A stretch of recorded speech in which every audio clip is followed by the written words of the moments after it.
Ons gaan vandag voort in ons teksvers, Romeine 1 vers 16 en 17, want ek skaam my nie oor die evangelie van Christus nie. Want dit is die krag van God tot redding vir elkeen wat glo. Eerste vir die Jood en ook vir die Griek. Want die geregtigheid van God word daarin geopenbaar uit geloof tot geloof, soos geskrywe is. Maar die regverdige sal uit die geloof lewe. Ons het gesien dat in hierdie 2 verse daar 4 sleutelwoorde is, wat belangrik is dat ons dit as gelowiges reg moet verstaan. As ons dit reg verstaan, dan sal ons die hele boodskap wat Paulus in hierdie brief aan die Romeine skryf reg verstaan.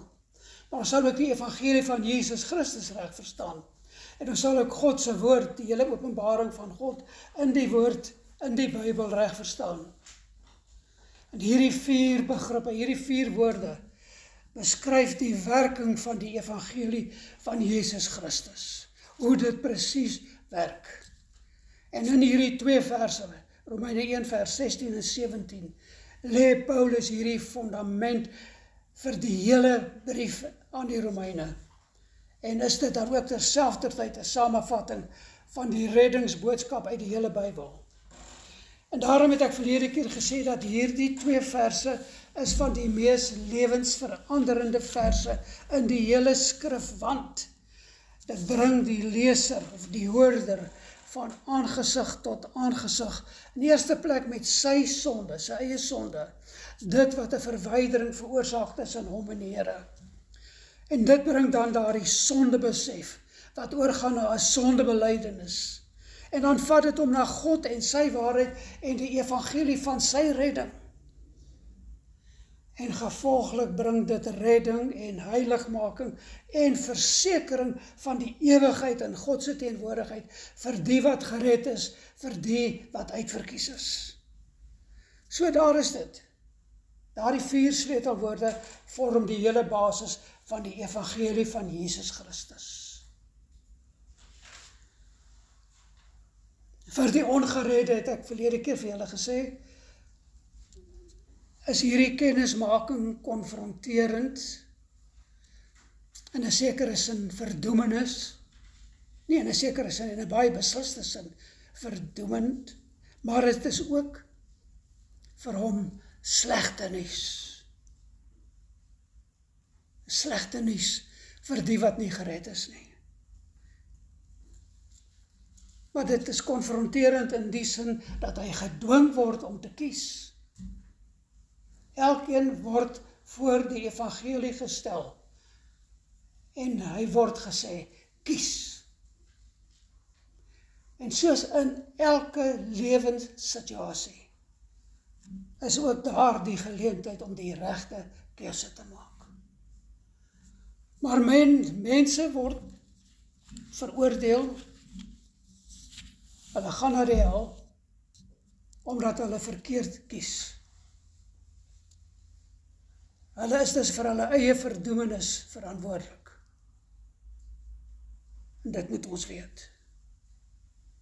Maar dan vir die gelowige wat tot en met sy redding ook in daardie selfde kategorie van ongeloof geval het. Met andere wat ook op die pad na die verdoemenis was.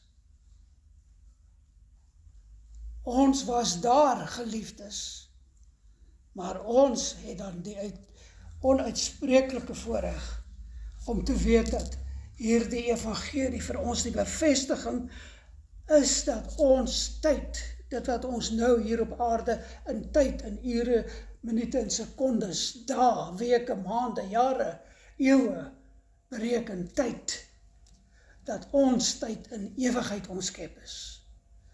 Dit wil sê, ons is net vir die tydelike aan tyd onderhewig, maar ons gaan vir ewig in die ewigheid wees, omdat ons in God se teenwoordigheid gaan wees. En daarom is dit dan vir die gelowige dat hierdie verse ingrypend, transformerend is, opheffend, opbouend, bemoedigend, versterkend, al daardie dinge. Maar die feit is, as ons na die 2 groepe kyk, gelowiges, ongelowiges, kan niemand hierdie 2 verse aanhoor sonder om daardeur aangeraak te word nie. Niemand kan dit aanhoor sonder om daardeur aangeraak te word nie. Niemand kan dit aanhoor maar net ignoreer en aangaan nie. Ook nie nou hier waar julle sit nie. Want julle hoor dit weer eens die wat gered is. En dit behoort tot bevestiging te wees. Maar vir die wat nie gered is nie, is dit verdoemend. Die eerste 3 woorde waarna ons verlede keer gekyk het, was krag. Eerstens krag in vers 16. Die krag van God tot redding van elkeen wat glo.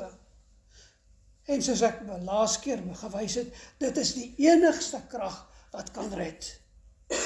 Tweedens, die woord redding of verlossing, selfde. Dit neem die gelowige deur al die beproewings van hierdie lewe. En dit bring hom ook van aangesig tot aangesig met die goddelike veroordeling vir sy sonde. Maar dan vat dit hom na die ewige geseentheid, omdat die gelowige die versekering bekom het dat in Christus Jesus hy verlos is van God se oordeel en straf. En dan derdens, die derde sleutelwoord is glo of geloof.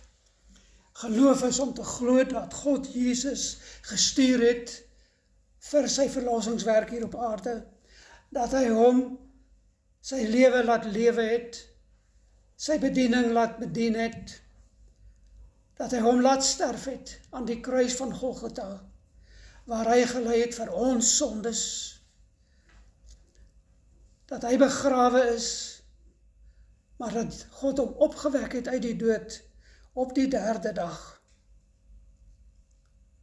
En daarom, op grond van die opwekking uit die dood, is daar dan ook vir ons oorwinning.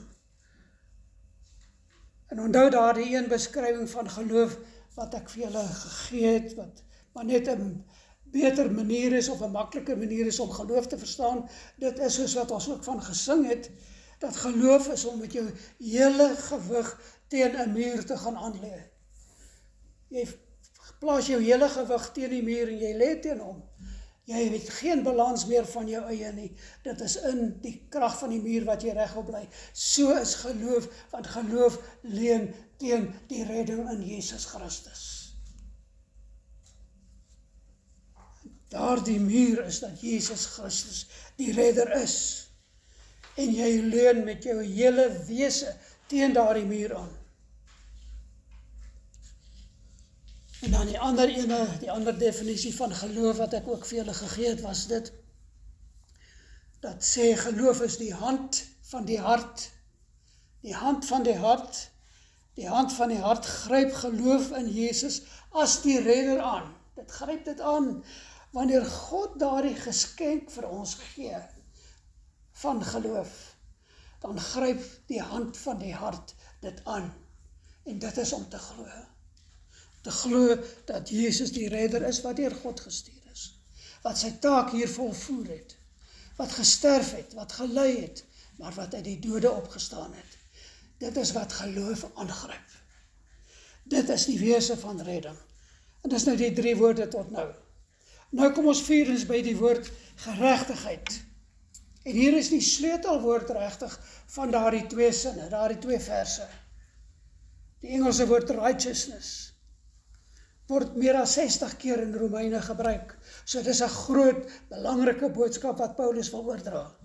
'n Absolute sleutelbegrip vir die brief, vir die Nuwe Testament, maar vir die hele Bybel.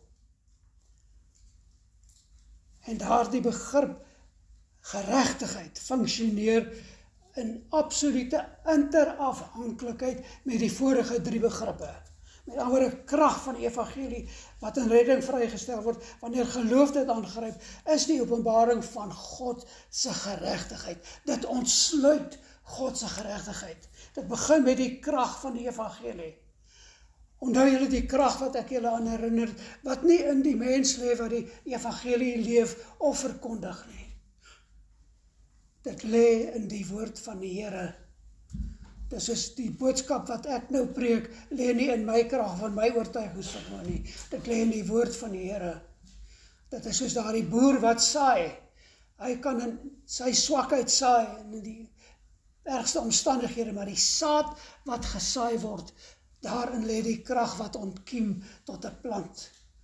Dis die krag van God se woord wat ontkiem tot geloof in die lewe van die uitverkorene.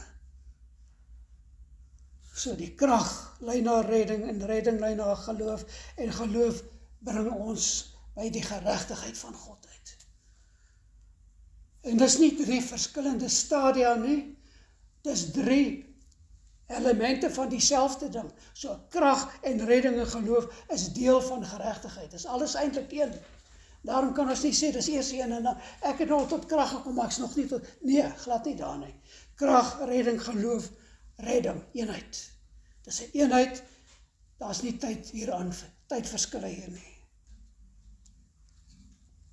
So ek wil weer sê die krag van die evangelie lei na redding. Wanneer geloof, onthou waar geloof van kom, is 'n geskenk van God, wanneer geloof God se geregtigheid ontsluit, oopmaak. Ek wil dit weer herhaal, maak seker julle verstaan dit. Die krag van die evangelie lei na redding, wanneer geloof, daardie geskenk van God se geregtigheid ontsluit. God se geregtigheid ontsluit. Wanneer dit plaasgevind het, dat wanneer die gelowige voor God staan, God hom nie meer sien as 'n skuldige nie, want die bloed van Jesus bedek hom ten volle. Dit is geregtigheid.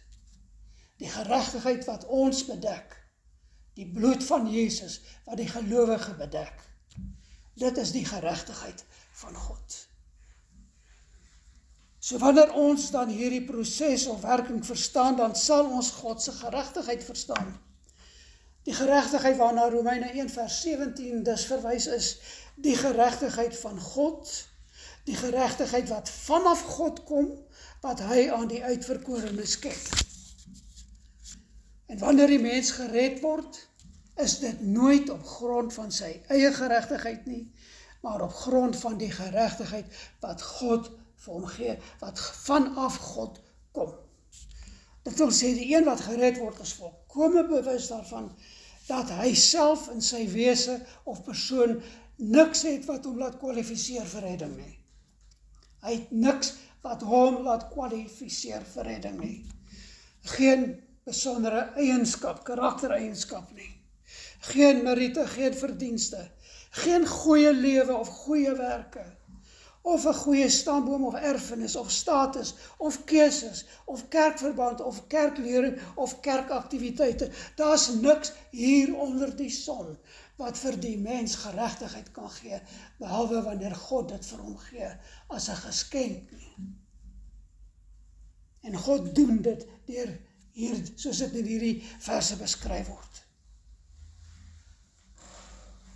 Geen een van hierdie of enigiets anders onder die son nie, is alleenlik die geregtigheid van God wat na hom toe kom, deur die evangelie van redding in Christus Jesus. Daardie geskenk van geregtigheid wat hy met sy hand aangegryp het. Daardie geskenk van geregtigheid waarteen die gelowige ten volle gaan leun en alleenlik daarop staat maak vir sy redding. Hy leun met sy hele wese teen daardie geloof aan.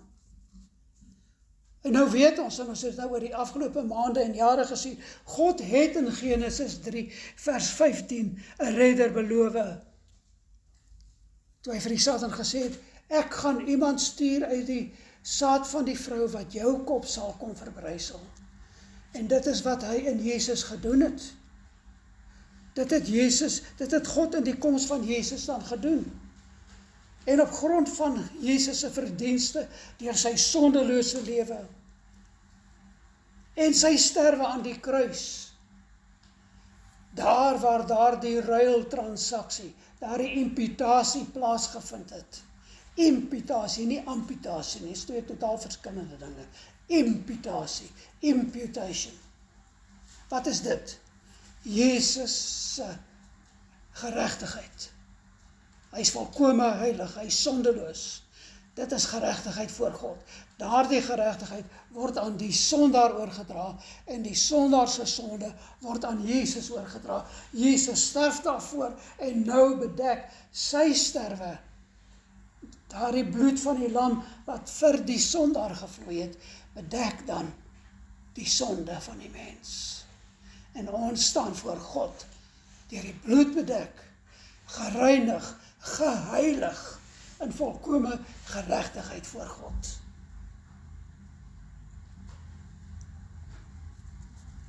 Dit is die ruiltransaksie, die imputasie wat plaasvind. Dis soos daardie inskrywing in die groot boek van die besigheid. Dit wat vir die mens as 'n debiet teen hom tel, al sy sonde word uit hierdie kolom oorgedra na die kolom van krediet. Krediet wat deur Jesus Christus verskaf word, wat in volle daardie debiet bedek. Dit betaal. Dit is vernietig, dit is verby. En ons moet glo daarin, geliefdes, dat dit in volle betaal is.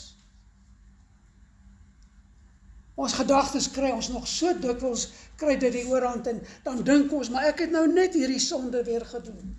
Ek is dan 'n gelowige, hoe kan ek dit weer doen?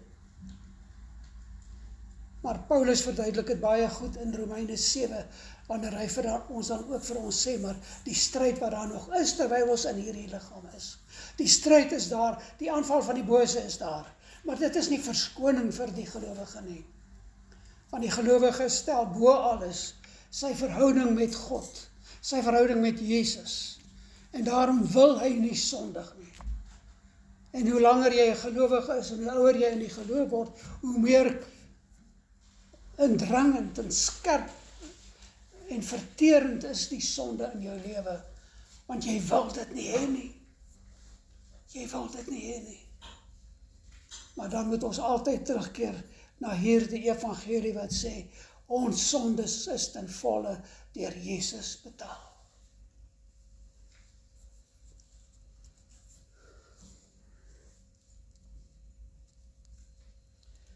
Dit is hoekom Paulus in 2 Korintiërs 5 vers 20 en 21 dan ook pleit. Kyk daarna 2 Korintiërs 5 vers 20.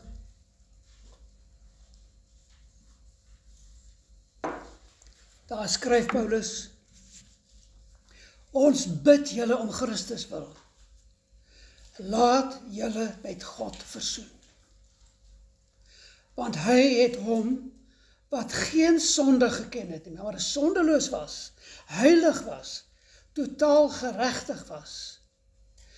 Hy wat geen sonde geken het nie, sonde vir ons gemaak, sodat ons kan word geregtigheid van God in hom.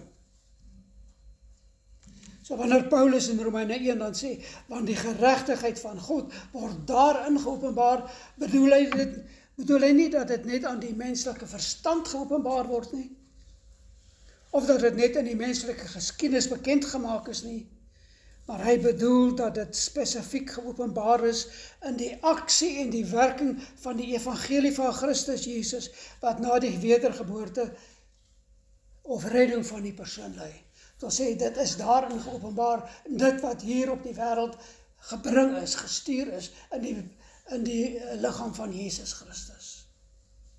En wat deur sy dood verseël is vir ons. Dit is geopenbaar in hom. Dit verwys dus na God se handeling in redding, hoe God te werk gaan om die mens te red, en wat ek nou werklik hoop dat julle deur hierdie 4 woorde te kyk, 'n beter begrip het van wat redding werklik is. Dit is wat Paulus in vers 16 verklaar. Die evangelie van Christus is die krag van God tot redding vir elkeen wat glo. Want die geregtigheid van God, redding deur God, word daarin geopenbaar. En dan wil ek weer herhaal, daardie geregtigheid van God word reg verstaan wanneer ons dit verstaan in die sin van daardie geregtigheid wat van God kom, daardie geregtigheid wat ons voor God kan laat staan, wat ons in staat stel om voor God te staan, daardie geregtigheid wat vanaf God deur Christus Jesus kom en aan die uitverkorenes aangebied word in die vorm van 'n geskenk van geloof. Dit is die boodskap van Romeine 1 vers 16 en 17, geliefdes. God sê hierdeur aan die mens, julle kan julle self nie red nie. Julle kan deur geen stelsel aan redding, aan die evangelie van redding voldoen, of op enige manier van julle eie dit bekom nie. Maar ek, sê God, openbaar dit aan julle, daardie geregtigheid wat ek van julle vereis. Ek sê vir julle, as julle voor my wil staan, moet julle geregtig wees. Ek vra dit van julle, maar dan gee ek ook daardie geregtigheid aan julle, deur Jesus Christus, deur geloof in hom. Dit is die krag tot redding. So hierdie was dus en hierdie is dus in werklikheid. Hier sien ons weer eens, is hierdie verse, Romeine 1 vers 16 en 17, 'n vervulling van die boodskap van Genesis 3 vers 15.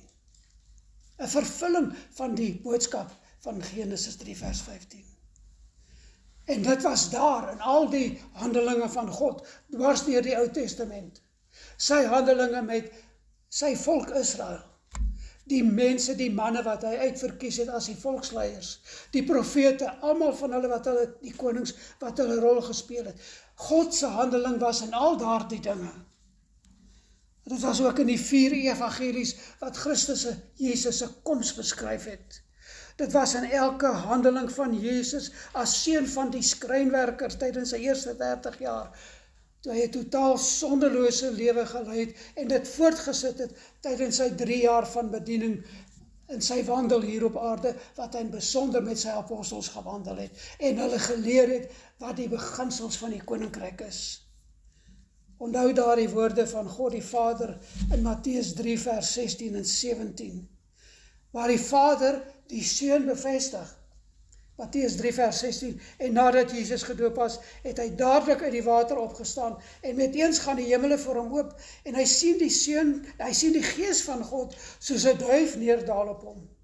En daar kom 'n stem uit die hemele wat sê, dit is my geliefde Seun, in wie ek 'n welbehae het. En geliefdes, weet julle, ons as gelowiges kan dit ook weet. Omdat God gesê het, dit is my geliefde Seun, in wie ek 'n welbehae het, kan ons as gelowiges ook weet, op daardie selfde manier, omdat ons in Christus is, het God ook 'n welbehae in ons. En moet ons meer dikwels daarna toe terugval. Moet ons meer dikwels daaraan vasgryp, en sê, maar onthou, God het my lief, hy het 'n welbehae in my, en my lewe moet sodanig wees. Maar het was ook in God se verklaring daar op die berg van transfigurasie. Soos dit in Markus 9 vers 7 en Matteus 17 5 vers beskryf word. En ek lees, en daar kom 'n wolk wat hulle oordek, en uit die wolk kom 'n stem wat sê, dit is my geliefde Seun, luister na hom. Dit is my geliefde Seun, luister na hom. En dis wat Paulus oor en oor bevestig. Byvoorbeeld in Romeine 3 vers 19, en ek gaan vir julle lees uit Romeine 3 vers 19 en verder. En dan skryf Paulus, nou weet ons, dat alles wat die wet sê, alles wat die wet sê, hy dit sê vir die wat onder die wet is, sodat elke mond gestop en die hele wêreld voor God doemwaardig kan wees. Nou wat sê Paulus hier? Hy sê dat alles wat in die wet vervat is, alles waaraan die mens skuldig is, dit is gegee vir die wat onder die wet is. Nou wie is onder die wet? Ek vra vir julle, wie is onder die wet? Elke ongelowige is onder die wet. Elke ongelowige is onder die wet. En dit is aan daardie wet dat hy getoets gaan word. En dit is aan daardie wet dat jy vir enige een wat hier, met wie jy hier op aarde praat oor die evangelie, jy kan vra, kom jy die wet van God na? En hy sê ja. En dan ga jy maar net na die eerste bepaling van die wet, die eerste gebod, en jy vra, het jy God bo alles lief? Het jy God bo alles lief?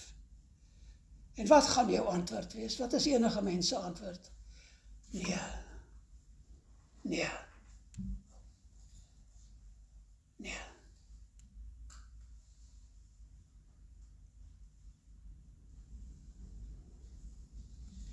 Vers 20, aangesien uit die werke van die wet geen vlees voor hom geregverdig sal word. Geen mens kan deur die nakoming van die wet voor God gaan staan nie. Hy is nie geregtig nie, want hy kan dit nie nakom uit sy wese uit nie. En dan sê hy, dan voeg hy by, want deur die wet is die kennis van die sonde. Die wet is gegee sodat jy jouself kan verstaan. Dat jy jouself in die spieël van die wet kan sien en sien. Kyk hoe lyk ek. Kyk hoe lyk ek as ek in die spieël van die wet kyk. Ek is sondig, ek is deurtrek van die sonde. Ek staan skuldig voor God. Daarvoor is die wet gegee, om kennis van die sonde te hê. Vers 21 van Romeine 3, maar nou is die geregtigheid van God geopenbaar sonder die wet. Met ander woorde, die geregtigheid wat God deur Christus Jesus skenk, word nie op die wet gebaseer nie. Dit is genade onbeskryflik groot, want dit word uitgestort op die een wat deur God gered word. Jesus het die wet namens die geredde voltooi, vervul. Hy het die wet nagekom ten volle. En ons maak nou op sy vervulling van die wet staat en nie op ons eie nie. Dis hoekom ons in alle geregtigheid voor God kan staan. Nie ons eie krag nie. Nie ons powere bydra van 'n goeie lewe nie. Maar wat Jesus gedoen het aan die kruis, die volle nakoming van die wet van God. Daarom het hy ook gesê, ek gekom om die wet te vervul. Om die wet na te kom. En hy het dit gedoen. En op grond daarvan staan ons geregtig voor God.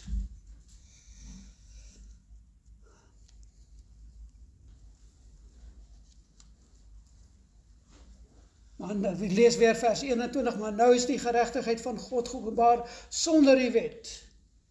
Terwyl die wet en die profete daarvan getuig. Die wet en die profete, die Ou Testament, daarvan getuig. Die geregtigheid naamlik van God deur die geloof in Jesus Christus vir almal en oor almal wat glo. Want daar is geen onderskeid nie. Almal het gesondig. En dit ontbreek almal aan die heerlikheid van God. En hulle word deur sy genade sonder verdienste geregverdig deur die verlossing wat in Christus Jesus is. Hom het God voorgestel in sy bloed as 'n versoening deur die geloof, om sy geregtigheid te bewys, deurdat hy die sondes ongestraf laat bly het, wat tevore gedoen is onder die verdraagsaamheid van God, om sy geregtigheid te toon in die teenwoordige tyd, sodat hy self geregverdig kan wees en regverdig maak wie uit die geloof in Jesus is. Waar is dan die roem? Het enige iemand rede om te roem? Selfs as 'n gelowige? Nee, dit is uitgesluit. Deur watter wet? Van die werke? Nee, maar deur die wet van die geloof. Die wet van die geloof, omdat jy in die geloof staan, sê die wet nou vir jou, sê die wet van die geloof vir jou, jy het niks om op te roem nie. Jy het alleenlik Jesus as jou redder. Sien dieselfde beginsel, geen redding sonder God se hulp nie. Selfde boodskap, redding deur die evangelie van Christus, Jesus alleen. As ons nou kyk na Paulus se ander skrywe, byvoorbeeld sy brief aan die Filippense, die gemeente in Filippi, hoofstuk 3 vers 1, dan daarin betuig Paulus sy absolute dank, sy oorweldigende dankbaarheid vir die feit dat dit God is wat redding initieer en werklikheid maak. Hoekom sê ek redding initieer?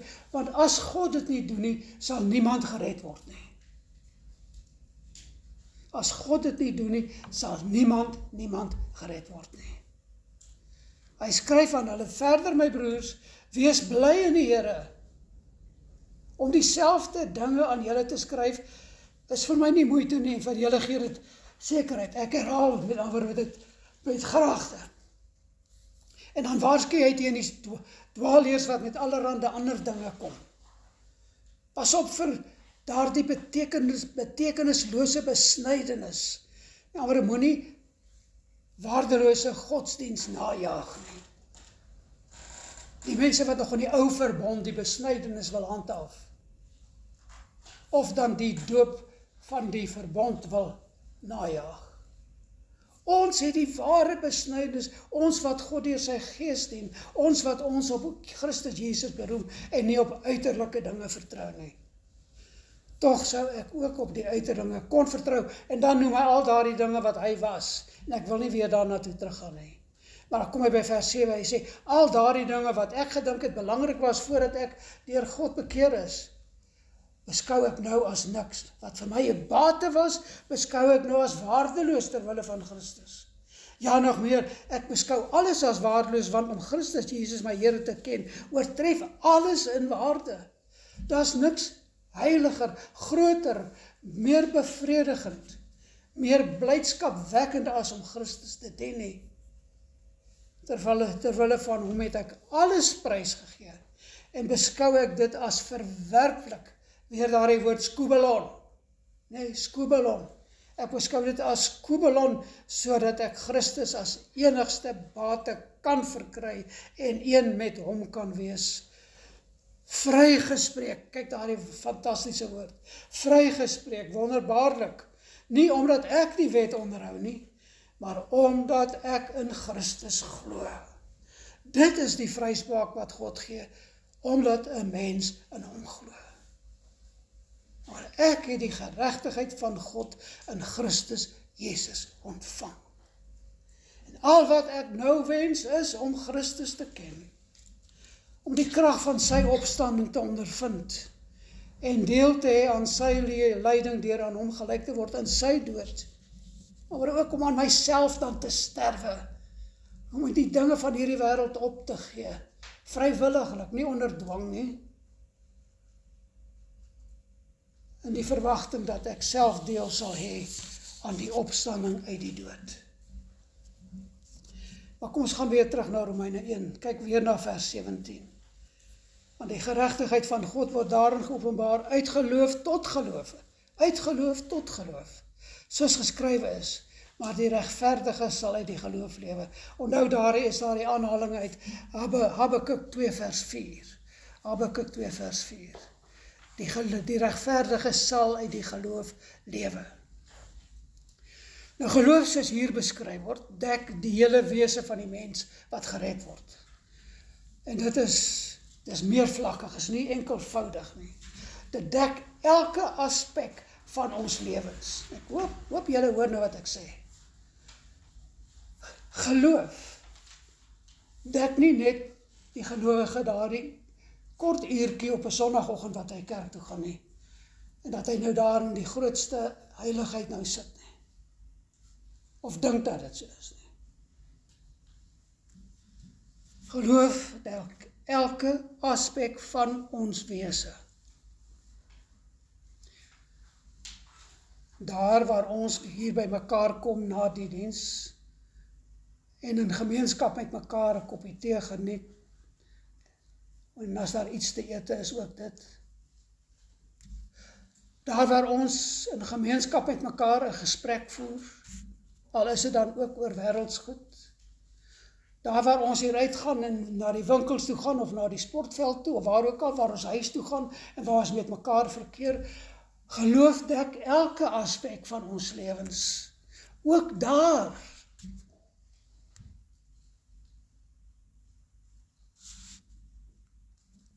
En dan verstaan dan dat reddende geloof wat red, behels 3 spesifieke elemente van die mens. In die eerste plek sy verstand. In die eerste plek sy verstand. Hy begryp en verstaan die evangelie en die waarheid oor Jesus Christus. God het sy lig op die waarheid van die evangelie laat skyn, sodat die gelowige wat dit hoor of lees, dit verstaan. Hy kom tot insig daarvan. Hy begryp dit. En elke keer wanneer hy onder die prediking sit en dit duideliker gemaak word, of wanneer jy in jou Bybel na die woord van die Here toe gaan, en die Here 'n spesifieke teksvers gebruik, om dit aan jou te verduidelik, dan verstaan jy dit beter. Dit word vir jou 'n voller begrip, waar dit miskien dof aan die begin was, buite fokus was, kom dit nou in fokus, en jy sien dit helder en duidelik. Jy verstaan dit. Sal jy dit ooit ten volle verstaan? Ek dink nie so nie. Maar soverre as wat jou menslike verstand dit kan verstaan, is dit verstaanbaar vir jou.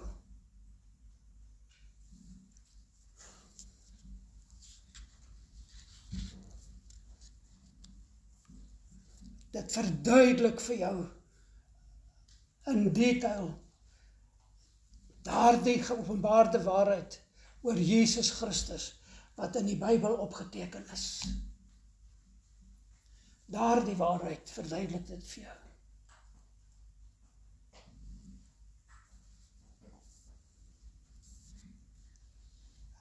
Dan in Romeine 10 skryf Paulus oor 'n besondere aspek van die genade wat na die mens toe kom.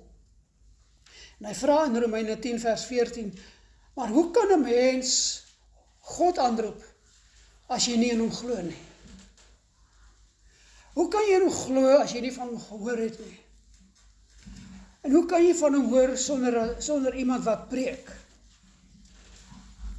En dan kom hy tot die gevolgtrekking in vers 17, nadat hy nog verder verduidelik het. Die geloof kom deur die prediking wat 'n mens hoor. En die prediking wat ons hoor, is die verkondiging van Christus Jesus. Van die redding wat daar in Jesus Christus is. So hier sê Paulus dus baie duidelik dat die prediking wat gehoor word, lei na die verstaan van die boodskap wat gepreek word. En die verstaan van die Godgegewe waarheid van Jesus as die Godgestuurde redder, lei na geloof, lei na die volheid van geloof, na groter, 'n meer besondere geloof, 'n meer spesifieke geloof. Dit is wat die prediking doen. En dit is hoekom Hebreërs 10 vers 25 dan ook die gelowiges vermaan om nie die byeenkoms van die gelowiges te verwaarloos nie. Dis die eerste aspek, die verstand. Die tweede is dit die emosionele aspek van die menswees. Hierdie waarheid van die evangelie word aangegryp. Dit word aangegryp. En wanneer dit aangegryp word, lei dit na 'n sondebesef. Daardie spieël wat opgehou word. Sondeberou, sondebelydenis. En dan kom die reddingsbesef van die grootheid en die omvang van die geskenk van God se genade wat na jou toe kom as gelowige. Daardie genade onbeskryflik groot. En dit is die aspek wat jou emosies totaal behoort te oorweldig. En jou daardie dankbaarheid opwek van lof aan God vir die grootheid van jou redding, maar ook dank aan God dat hy jou in genade aangesien het. Want jy weet, jy het dit nie verdien nie. Dit was genade wat na jou toe gekom het. En dit lei na die oorwelling van jou emosies, dat God jou kon uitkies. Hoe kom jy? Hoeveel van ons sit nie in families waar jy dalk een van die min gereddes of dalk die enigste geredde is, en jy wonder, hoekom ek, Here? My broer of my suster of my neef of wie ook al, het baie beter lewens as ek gelei. Ek was 'n skurk, ek was 'n skurminkel, ek was al daardie goeters. Hoekom het hy my gered? Ek weet, ek het geen meriete gehad nie. En daardie besef laat ons harte oorvloei van dankbaarheid. En dit is die emosionele aspek waarna hierdie redding verwys. Dit raak ons hele menswees aan. En daarom moet dit ons emosies ook aanraak. Dis deel van dit wat God ons gegee het.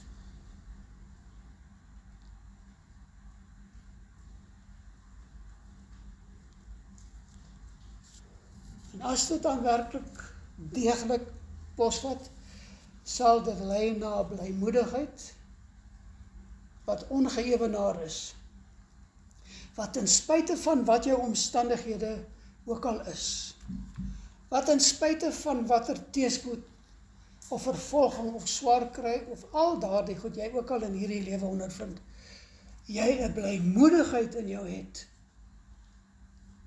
wat jou omtower van 'n suurknol na iemand wat bly is in God.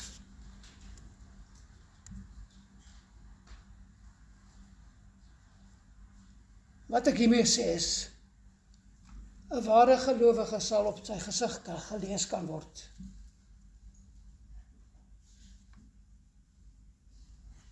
Sal dit op sy gesig kan lees, op dit wat hy doen, en in dit wat hy is, en op sy gesig.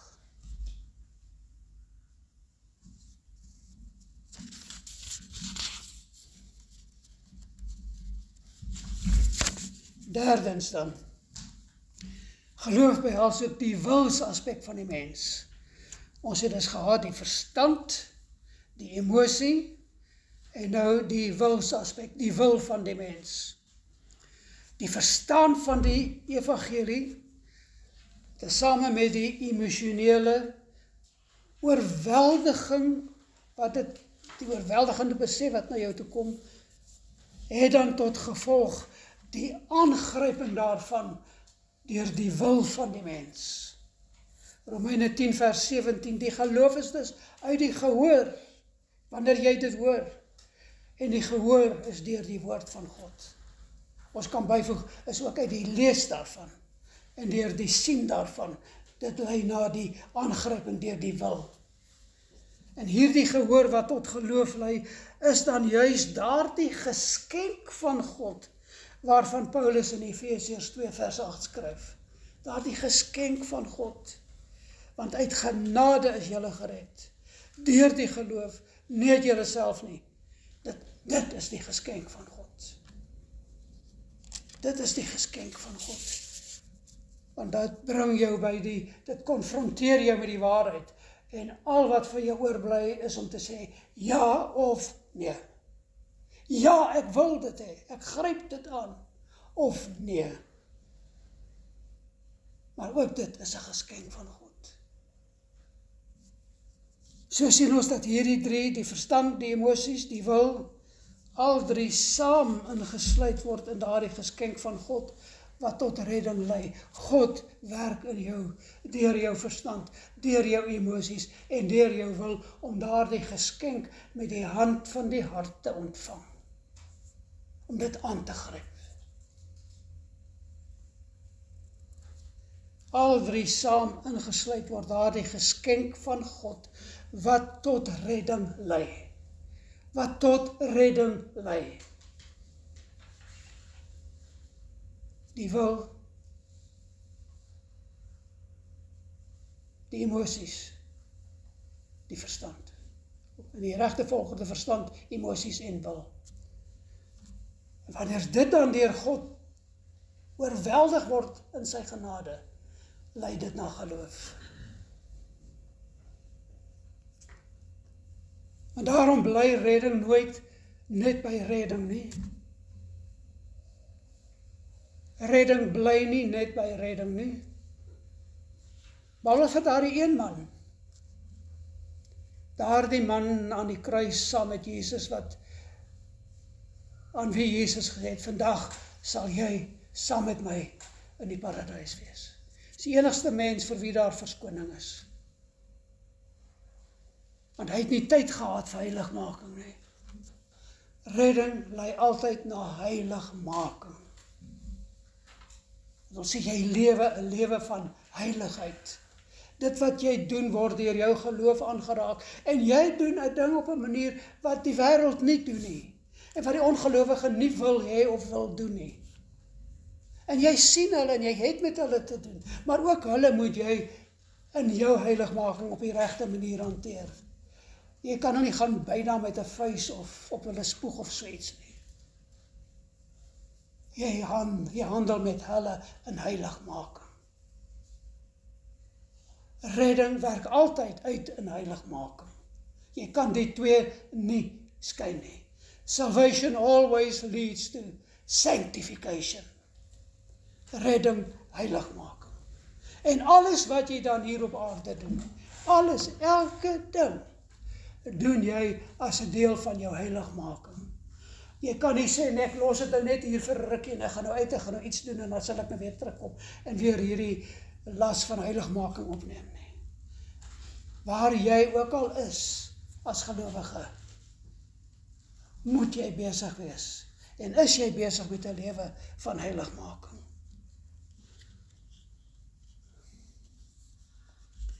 Dit is dan besonder merkwaardig dat Jesus, en dit wat as sy grootste onderrig, lering gegee is.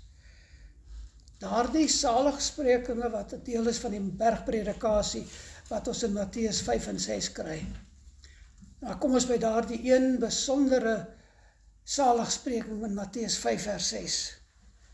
Waar Jesus die volgende sê: salig, geseënd, salig of geseënd is die wat honger en dors na geregtigheid, want hulle sal versadig word.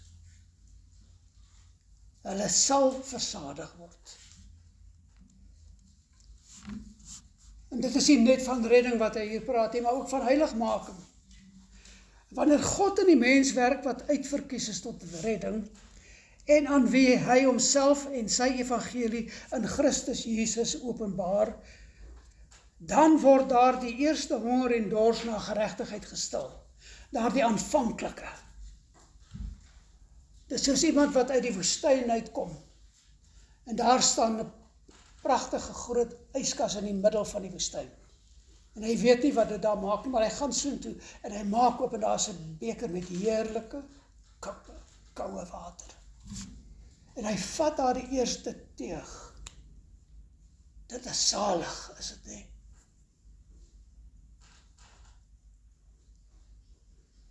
Maar dit is maar net die eerste teug. Die werklike bevrediging kom in die volgende teug wat jy neem, wat dan werklik jou dors les, jou werklik bevredig. En dan sien ons hier, salig is die wat honger en dors na geregtigheid. Hy sê nie die wat gedors het en gehonger het na geregtigheid nie. Salig is die wat honger en dors nou na die geregtigheid, want sê hy, hulle sal versadig word. Wanneer God in die mens werk wat uitverkies is tot redding, aan wie hy homself in Christus Jesus openbaar, word daar die eerste dors geles, daar eerste honger gestil. En dan nadat redding plaasgevind het, dan manifesteer daar die honger en dors na geregtigheid, volkome in die verlange na volkome geregtigheid in heiligmaking. Daar die eerste teug was die bevrediging van die aanvanklike dors. Maar die ware bevrediging het gekom in dit wat daarop volg, in heiligmaking. As ons dus nie ons lewens lewe in heiligmaking nie, dan doen ons onsself so 'n verskriklike onreg aan. want ons stil nie die ware dors wat daar nog in ons is nie. En ons ontneem onsself aan die seën wat Jesus van gepraat het in Matteus 5 en 6. Want hy sê, geseënd is die wat voortdurend honger, dis die vorm van die werkwoord daar, wat voortdurend honger, aanhoudend dors en honger na geregtigheid. Na wat? Heiligmaking. Jou geregtigheid, jy verdien in redding, en jou voortdurende redding werk uit in heiligmaking, sodat jy in groter seën en vreugde en voorspoed en in genade voor God kan staan, en dan ontvang jy daardie krone, waarvan Openbaring praat, daardie geskenke, daardie wonderlike seën van redding en heiligmaking wat jy aan God dan teruggee, en wat vir jou die grootste denkbare plesier op aarde kan gee.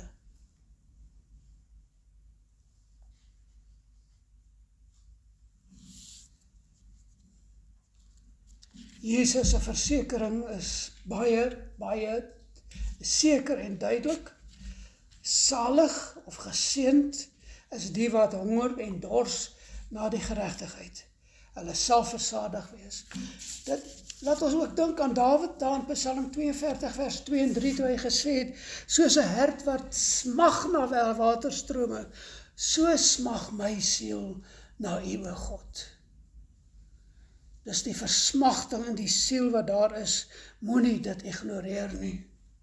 Vers 3 sê, my siel dors na God, na die lewende God, na die God wat dit kan bevredig. Na die God wat dit kan bevredig. En daar kan nog so baie oor hierdie saligsprekinge gesê word, geliefdes. En ons sal dit waarskynlik nog eersdaags doen. Maar vir vanoggend se boodskap is dit vereers genoeg.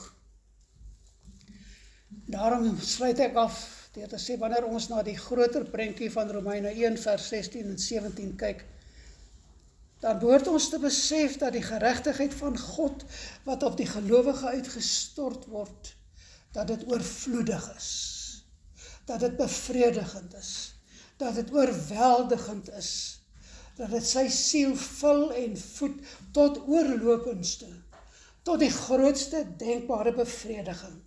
En dit dek elke aspek van sy bestaan, van die gelowige se bestaan, sodat redding en heiligmaking oorgesit word. Want dit dek daar die 3 aspekte van sy hele wese. Sy verstand, sy wil, sy emosies. Dit dek alles. Dit, geliefdes, is die omvang van die geskenk. Dit is die omvang van die geregtigheid wat daar vir ons in Romeine 1 vers 16 en 17 gegee word. Daar die geregtigheid wat na ons toe kom in Jesus Christus. Dit is nie 'n eenmalige gebeurtenis en ons het verby nie. Dit word 'n lewenswyse. En dit sal aanhou dwars deur ons lewe tot en met ons sterwe of tot en met die wederkoms. En ons sal daarin volhard, want dit is ook 'n lering van die skrif, wat as die volharding van die gelowige beskryf word. En ek sluit af met hierdie 1 vers, 3 verse in Kolossense 1 vers 19. Kolossense 1 vers 19. Want dit het die Vader behaag dat in hom, Jesus Christus, die ganse volheid sou woon, en dat hy deur hom alles met homself sou versoen, nadat hy vrede gemaak het deur die bloed van sy kruis. Dan sê Paulus, ek sê deur hom die dinge op die aarde, sowel as die dinge in die hemele. Alles is bevredig. Ook julle wat vroeër vervreemd was, vyhandig gesind deur die bose werke, julle bose sondes, het hy nou versoen in die liggaam van sy vlees deur die dood, om julle heilig en sonder gebrek en onberispelik voor hom te stel. Dit wil sê hier beklemtoon hy redding, heiligmaking, werk uit ten volle in die volkome regverdiging voor God. Dat ons voor God kan staan en sê, Jesus het my gered. Hy het in my gewerk in heiligmaking. En hy het verseker dat ek, Here God, Vader God, voor u kan staan. In volkome redding.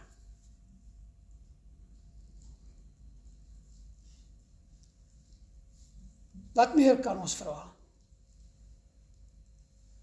Wat meer kan ons vra in hierdie lewe, geliefdes? Van hierdie verheerliking, hierdie aspek van redding, hierdie verheerliking wat ons daarvoor God gaan beleef, sal 'n oomblik van onbeskryflike genade wees.